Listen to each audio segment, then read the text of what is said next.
ಎಲ್ಲ KGF cinema ನೋಡಿದ್ದೀರಾ? KGF cinema ಎಷ್ಟೊತ್ತು ಸಿನಿಮಾ ಅದು? 3 ಗಂಟೆ.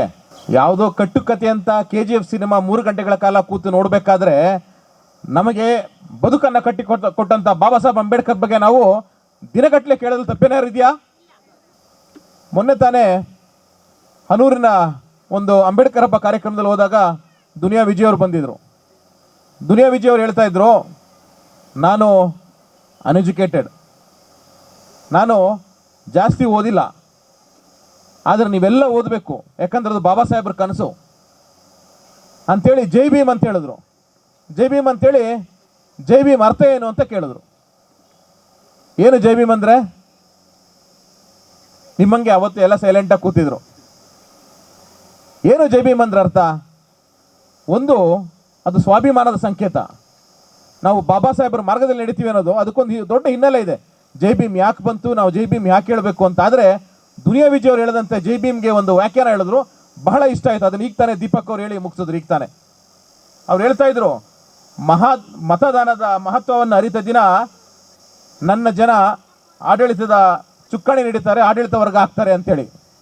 ಅದೇ ವ್ಯಾಖ್ಯಾನವನ್ನು ದುನಿಯಾ ವಿಜಯ್ ಅವರು ಹೇಳಿದ್ರು. ಏನಂದರೆ, ನೀವು ಹೇಳಂತ ಜೈ ಭೀಮ್ ಯಾವಾಗ ಸಾರ್ಥಕ ಆಗ್ತದೆ ಅಂತ ಹೇಳಿದ್ರೆ, ಯಾವಾಗ ಬಾಬಾ ಸಾಹೇಬರು ನಿಮಗೆ ಮತದಾನದ ಹಕ್ಕನ್ನು ಕೊಟ್ಟಿದ್ದಾರೆ, ಆ ಹಕ್ಕನ್ನು ನೀವು ಮಾರ್ಕೊಳ್ಳದೆ ಯಾವಾಗ ಮತದಾನ ಮಾಡ್ತೀರಿ, ಅವತ್ತು ಜೈ ಭೀಮ್ಗೆ ಅರ್ಥ ಬರ್ತದೆ ಅಂತೇಳಿ. ಹಾಗಾಗಿ ಬಂಧುಗಳೇ, ಒಬ್ಬ ಅನಕ್ಷರಸ್ಥ ಅಂತ ತನ್ನನ್ನು ತಾನೇ ಹೇಳ್ಕೊಂಡು ಆ ಜೈ ಭೀಮಿಗೆ ಒಂದು ಉತ್ತಮವಾದ ವ್ಯಾಖ್ಯಾನ ಕೊಡಬೇಕಾದ್ರೆ ಬಾಬಾ ಸಾಹೇಬರ ಮಾರ್ಗದರ್ಶನವನ್ನು, ಬಾಬಾ ಸಾಹೇಬರ ಮಾಹಿತಿಯನ್ನು, ಬಾಬಾ ಸಾಹೇಬರ ಮಾತುಗಳನ್ನು ಪ್ರತಿನಿತ್ಯ ಕೇಳುವಂಥ ನಾವು ಜೈ ಭೀಮ್ಗೆ ಇನ್ನೆಷ್ಟು ಮಹತ್ವವನ್ನು ಕೊಡಬೇಕು. ಹಾಗಾಗಿ ಎಲ್ಲ ಮಹನೀಯರುಗಳು ಹೇಳ್ತಾ ಇರೋ ರೀತಿಯಲ್ಲಿ ಮುಂದಿನ ಚುನಾವಣೆಯಲ್ಲಿ ನೀವು ವಿಶೇಷವಾಗಿ ದೊಡ್ಡಿಂದವಾಡಿ ಏನು ಈ ವೇದಿಕೆಯಲ್ಲಿ ನೀವೆಲ್ಲ ಸೇರಿದ್ದೀರಿ, ಇಲ್ಲಿರುವಂಥ 100ಕ್ಕೆ 100ರಷ್ಟು ಜನನೂ ಮತದಾನಕ್ಕೆ ಯಾವುದೇ ರೀತಿಯಾದ ಅಂಶಗಳಿಗೆ ಒಳಗಾಗದೆ ಮತದಾನ ಮಾಡಿ ಆ ಜೈ ಭೀಮ್ ಅನ್ನೋ ಪದಕ್ಕೆ ನೀವು ಅರ್ಥ ಕೊಡ್ತೀರಾ ಅಂತ ಇವತ್ತು ನೀವು ನಂಗೆ ಮಾತು ಕೊಡಬೇಕು. ಹಾಗಾಗಿ ಏನು ರಾಜಕೀಯ ದುರುದ್ದೇಶಗಳಿಗೋಸ್ಕರ left, right, straight, up, down ಇದು ಯಾವುದಲ್ಲೂ ಬಿಟ್ಬಿಡಿ. ನೀವು ಬಾಬಾ ಸಾಹೇಬ್ ಅಂಬೇಡ್ಕರ್ ಮಾರ್ಗದಲ್ಲಿ ನಡೀರಿ. ಬಾಬಾ ಸಾಹೇಬ್ರು ಏನು ಹೇಳ್ಕೊಟ್ಟಿದ್ದಾರೆ ಅದನ್ನು ನೀವು ಯಥಾವತ್ತವಾಗಿ ಪಾಲನೆ ಮಾಡಿ ಸ್ವಾಭಿಮಾನ ರೂಢಿಸ್ಕೊಳ್ಳಿ. ನಮ್ಮ ರಾಜಶೇಖರಣ ಅವರು, ದೀಪಕ್ ಅವರು ಮತ್ತು ಅನೇಕ ಮಹನೀಯರು ನಿಮ್ಗೆ ಹೇಳ್ತಾರೆ, ಶಿಕ್ಷಣದ ಮಹತ್ವವನ್ನು ಅರಿತುಕೊಳ್ಳಿ. ರಾಜಶೇಖರಣ ಅವರು ನಿಮಗೆ ಬಹಳ ಒಂದು 45 ನಿಮಿಷಗಳ ಕಾಲ ಹೇಳಿದ್ರು. ದೀಪಕ್ ಅವರು ಸಹ ಅಷ್ಟೇ 35 ನಿಮಿಷಗಳ ಕಾಲ ಹೇಳಿದ್ರು. ಅವರಿಬ್ಬರು ಅಷ್ಟು ಹೇಳ್ತಾರೆ ಅಂದರೆ ಅವರು ಎಷ್ಟು ಮಟ್ಟಿಗೆ ಬಾಬಾ ಸಾಹೇಬರನ್ನ ಅಧ್ಯಯನ ಮಾಡಿರಬೇಕು, ಎಷ್ಟು ಮಟ್ಟಿಗೆ ಬಾಬಾ ಸಾಹೇಬರನ್ನ ಅರ್ಥಕೊಂಡಿರಬೇಕು.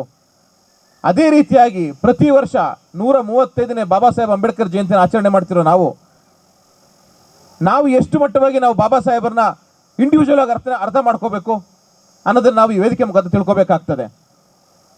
ರಾಜಶೇಖರಣ್ಣ ಹೇಳ್ದಂಗೆ ಬಾಬಾ ಸಾಹೇಬ್ ಅಂಬೇಡ್ಕರ್ ಜಯಂತಿನ ನಾವು ಮಾತ್ರ ಮಾಡ್ತೀವಿ ಹಬ್ಬವಾಗಿ ಅಂತ ಹೇಳ್ತಾ ಇದ್ರು. ಹಂಗಂದ ತಕ್ಷಣ ನಮ್ಮ ಪಕ್ಕದಲ್ಲಿ ರಾಜಗೌಡರ ಮೊಮ್ಮಗ ಪ್ರವೀಣ್ ಹತ್ರ ಹೇಳ್ತಾ ಇದ್ದೆ, ನೋಡಿಯಪ್ಪ ಇದು ಜವಾಬ್ದಾರಿ ನಿಮ್ಮದು, ನೆಕ್ಸ್ಟ್ ದೊಡ್ಡಿಂದವಾಡಿಲಿ ರಾಜಗೌಡರ ಹೆಸರಲ್ಲಿ ನೀವು ಬಾಬಾ ಸಾಹೇಬ್ ಅಂಬೇಡ್ಕರ್ ಜಯಂತಿ ಮಾಡಬೇಕು ಅಂತ. ಅದಕ್ಕೆ ಪ್ರವೀಣ್ ಅವರು ಒಪ್ಕೊಂಡ್ರು. ನೆಕ್ಸ್ಟು ಅಂಬೇಡ್ಕರ್ ಹಬ್ಬವನ್ನು ದೊಡ್ಡಿಂದವಾಡಿಯಲ್ಲಿ ನಾನೇ ಮುಂದೆ ನಿಂತು ಮಾಡ್ತೀನಿ ಅಂತೇಳಿ. ಸೊ ಹಾಗಾಗಿ ನಮ್ಮೆಲ್ಲರ ಆಶಯದಂತೆ ಬಾಬಾ ಸಾಹೇಬ್ ಅಂಬೇಡ್ಕರ್ ಒಂದು ವರ್ಗಕ್ಕೆ ಸೀಮಿತರಾದವರಲ್ಲ. ಬಾಬಾ ಸಾಹೇಬ್ ಅಂಬೇಡ್ಕರು ಇಡೀ ಭಾರತ ದೇಶಕ್ಕೆ ಹೆಮ್ಮೆಯನ್ನು ತಂದು ಕೊಟ್ಟಂತಹ ಸುಪುತ್ರರು.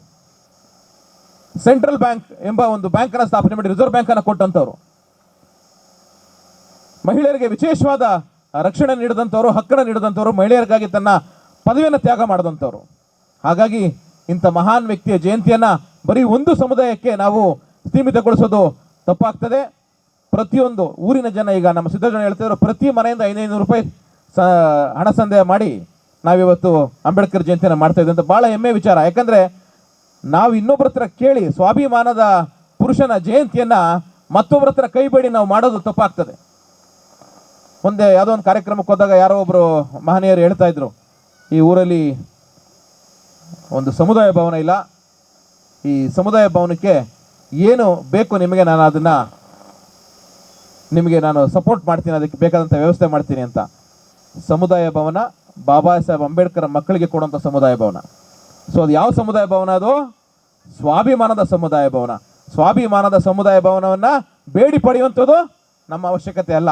ಹಾಗಾಗಿ ಅವ್ರು ಹೇಳಿದೆ, ಬಿಡ್ಬಿಡಿ ಮಾನ್ಯರೇ, ಅನೇಕ ಬಾಬಾ ಸಾಹೇಬ್ ಅಂಬೇಡ್ಕರ್ ಮಕ್ಕಳಿದ್ದೀವಿ, ನಾವು ಮನೆಗೆ ಚಂದ ಎತ್ತಿ ನಮ್ಮ ಸಮುದಾಯ ಭವನವನ್ನು ನಾವೇ ಕಟ್ಕೋತೀವಿ. ಅದು ಒಂದು ಸ್ವಾಭಿಮಾನದ ಸಂಕೇತವಾಗಿರಲಿ ಅಂತೇಳಿ. ಹಾಗಾಗಿ ಅಂಥ ಆಲೋಚನೆಗಳು ನಿಮ್ಮಲ್ಲಿ ಪ್ರತಿಯೊಬ್ಬರಲ್ಲೂ ಬರಬೇಕು. ಬಾಬಾ ಸಾಹೇಬರ ಚಿಂತನೆಗಳನ್ನು ಪ್ರತಿದಿನ ನಮ್ಮೆಲ್ಲರಿಗೂ ಜ್ಞಾಪಿಸೋ ರೀತಿಯಲ್ಲಿ ಹೋರಾಟದಲ್ಲಿದ್ದಾರೆ. ನಮ್ಮ ರಾಜಶೇಖರನ್ ಹೇಳ್ದಂಗೆ ನಾವು ಬೀದಿಲಿ ನಿಂತು ಹೋರಾಟ ಮಾಡದೆ ಜನಗಳ ಬದುಕು ಕಟ್ಟುವಂಥ ಹೋರಾಟಗಳಲ್ಲಿ ನಾವು ಇನ್ಮೇಲೆ ಅದನ್ನು ನಾವು ಯೋಚನೆ ಮಾಡೋ ಕಡೆಗೆ ಸಾಗಬೇಕು. ಹಾಗಾಗಿ ಈಗ ತಾನೇ ಬಂತೇಜಿಗಳು ನಿಮ್ಮೆಲ್ಲರಿಗೂ ಬುದ್ಧನ ಮಾರ್ಗವನ್ನು ಉಪದೇಶ ಮಾಡಲಿದ್ದಾರೆ ಮತ್ತು ನರೇಂದ್ರನವರು ನಿಮಗೆ ಬಾಬಾ ಸಾಹೇಬ್ ಅಂಬೇಡ್ಕರ್ ಬಗ್ಗೆ ಹೇಳೋರಿದ್ದಾರೆ. ಈ ಕಾರ್ಯಕ್ರಮಕ್ಕೆ ನನಗೆ ಕರೆದು ಅವಕಾಶ ಮಾಡಿಕೊಟ್ಟು ಮಾತಾಡಲಿಕ್ಕೆ ಅನುವು ಮಾಡಿಕೊಟ್ಟಂಥ ನಿಮ್ಮೆಲ್ಲರಿಗೂ ಕೈ ಮುಗಿದು ನಿಮ್ಮೆಲ್ಲರಿಗೂ ಮತ್ತೊಮ್ಮೆ ವಂದಿಸ್ತಾ ಎರಡು ಮಾತನ್ನು ಮುಗಿಸ್ತೀನಿ. ಜೈ ಭೀಮ್, ಜೈ ಹಿಂದ್.